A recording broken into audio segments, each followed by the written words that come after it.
আমি আসলাম জামিলুল ভাইয়ের দোকান ডাক্তারখানা, যেটা দেখতে পাচ্ছ। এই যে জামিলদা এদিকে দেখো।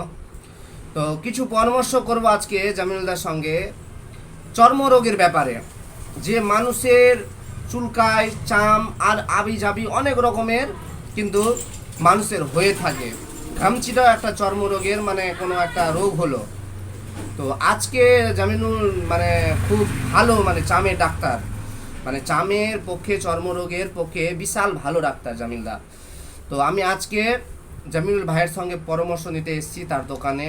অনেকদিন পর তার দোকান আসলাম।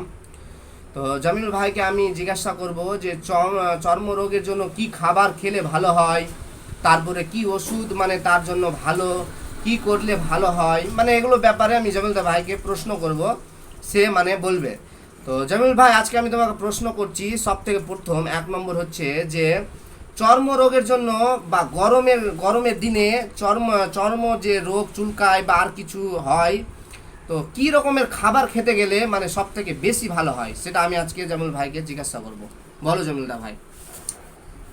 এখন বর্তমানে হয়েছে কি যে মানুষের ভিতরে মাছ মাংসটা খাওয়া খুব বেশি।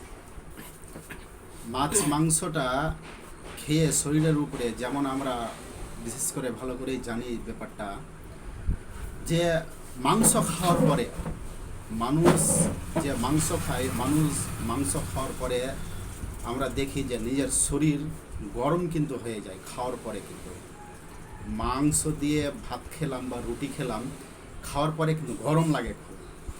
এই মাংসটা হচ্ছে খুব গরম। মানুষের এখন মুখটা, জিহ্বার স্বাদটা এমন হয়ে গেছে, মাছ মাংস ছাড়া খেতে চায় না, ভাতুর তারা খেতে চায় না। তো এটা যে শরীরের পক্ষে এক প্রকারের ক্ষতিকারক হয়ে যায়, বেশি খাওয়াটা।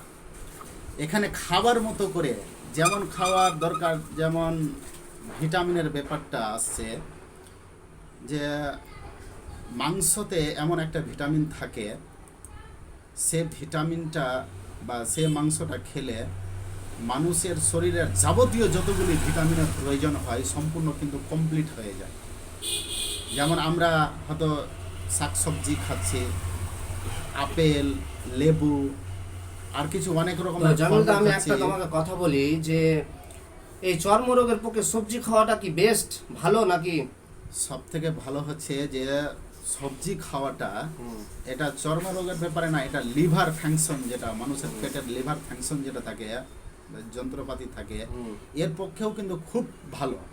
পেটের যাদের গন্ডগোল, হয়তো হচ্ছে গ্যাস্ট্রিক হয়ে যাচ্ছে, অম্বল হচ্ছে, পায়খানা ক্লিয়ার হয় না, পেটে ব্যথা করছে, ওরা যদি একদিন পরপর বা দুদিন পরপর যদি শাক সবজির তরকারি খাই, তাহলে পেটটা কমপ্লিট হয়। এখানে আছে পেঁপের তরকারি, যেমন শাক আছে, আরও অন্যান্য আছে, সবজি আছে। এসব জিনিসগুলো খেলে পেটের পক্ষে কিন্তু লিভারের পক্ষে কিন্তু এগুলো তো ওষুধ আছে নাকি জামিলদা? অবশ্যই আছে। তো এগুলো হোমিওপ্যাথি সব থেকে ভালো না এগুলোপ্যাথি, যেটা আমরা ব্যবহার করি প্রত্যেকদিন, এটা সব ভালো? অ্যালোপ্যাথির মধ্যেও আছে, এই ওষুধ আছে, কিন্তু এখন আমাদের ভারতের বা বিশ্বের মধ্যে যদি বলা হয়, তাহলে প্রথম ঔষধ হচ্ছে হোমিওপ্যাথি। পরে এটা তো বেশ কিছু বছর আগে অ্যালোপ্যাথি শুরু হলো। আগে মানুষ এখনও আছে, যেমন ইতালি আছে, আমেরিকা আছে, এগুলা বড় বড় দেশ আছে, এরা হোমিওপ্যাথি ওষুধ ছাড়া কোনো ওষুধ জানেই না, যে অ্যালোপ্যাথি ওষুধ কাকে বলে জানেই না এরা। তার জন্যই দেখেন যে চাইনা, তারপরে আমেরিকা আছে, এদেরকে অসুখ বিসুখটা খুব কম হচ্ছে। কেন? আগের মানুষ, যেমন আমরা আমাদের গ্রামে মানুষের মুখে শুনেছি, যারা হয়তো বেশ কিছু মানুষ গুজরে গেছে, মারা গিয়েছে, এখন কিছু কিছু মানুষ আরও আছে, তাদের মুখে আমরা শুনেছি, ওরা বলেছে যে আমাদের যে কোনো অসুখ বিসুখ হতো, আমরা হোমিওপ্যাথি ওষুধ ছাড়া কিছুই খেতাম না। আমরা একটা শিশি নিয়ে যেতাম ডাক্তারের কাছে, শিশি ভর্তি করে ওষুধ দিত, সেটা খেতাম, আমাদের সব সেরে যেত। তার জন্য আগেরকার মানুষ 100 বছর পার হয়ে গেছে, জীবিত আছে। কত মানুষের আমরা দেখি 100 বছর পার হয়ে। ইদানিং বেশ কয়েক মাস আগে আমাদের গ্রামেরই একটি মহিলা মারা গেল 112 বছরে। এই কয়েক মাস আগে 112 বছর 112 বছরে মারা গিয়েছিল। তো এগুলা আছে এগুলো তো এই ওষুধের দ্বারা এখন মানুষ উঠে গেল এমার্জেন্সি চাই, এমার্জেন্সি আমি খাবো আমার যেন। তো আমি যেমন একটা তোমাকে প্রশ্ন করি যে ঘামচির মতো একটা যেটা শরীরে বেড়েছে আমরা গ্রাম ভাষাতে যেটাকে বিষ বলি, ওটা কি ধরনের ওই চর্ম রোগের মধ্যেই পড়লো নাকি? চর্মরোগের ভিতরে এটা হচ্ছে যে শরীরের ভিতরে গরম হয়ে যায় বেশি, মানে এই শরীরের গরমটা সেটা বের হয়। যাদের ভিতরে হয়তো ঘামটা কম, মানে ঘামে কম, যারা বেশি ঘামে কম তাদের ভিতরে এসব জিনিসগুলি বের হয়।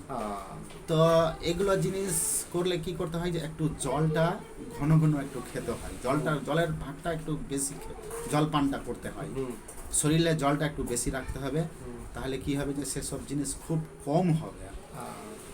অনেক রকম আছে এগুলো ওষুধের মধ্যে। এখন সবচেয়ে যদি বলা হয় তাহলে সবচেয়ে ভালো ওষুধ হচ্ছে হোমিওপ্যাথি।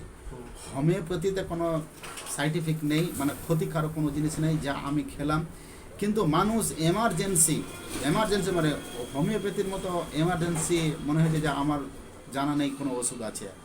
এমন ওষুধ যা আমি নিজেও ব্যবহার করি, আমার দোকানে পেশেন্ট আসে তো হোমিওপ্যাথি ওষুধ দিই, তো ওষুধ যখন দেওয়ার সঙ্গে সঙ্গে ওষুধটা এমন প্রখর, মানে ঠান্ডার দিন আমরা চাদর উড়িয়ে আছি, সোয়েটার জ্যাকেট পরে আছি, সেই সময়ও ওষুধ আমরা লাগিয়ে দিচ্ছি তো গরম হয়ে যাচ্ছে। তো সেই ওষুধটা যদি মানুষের খেলে গেলে উপকার কতটা হবে। জামিউলের কাছ থেকে আমরা অনেকটাই শুনলাম যে চর্মরোগের ব্যাপারে কি খাবার খেলে বা কি খেলে যায়, ভালো পরামর্শ দিল। জামিউলদার কাছে অনেক পেশেন্ট আসে চর্মরোগের জন্য অনেক দূর দূর থেকে। তো আমরাও বলবো যদি আশেপাশে আপনারা থাকেন, চর্মরোগের কোনো যদি অসুবিধা হয় জামিউলদার কাছে আসতে পারেন।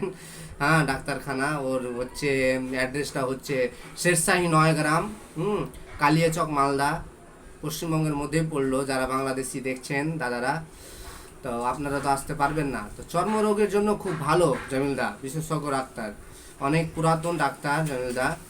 তো আপনারা অবশ্যই আসতে পারেন।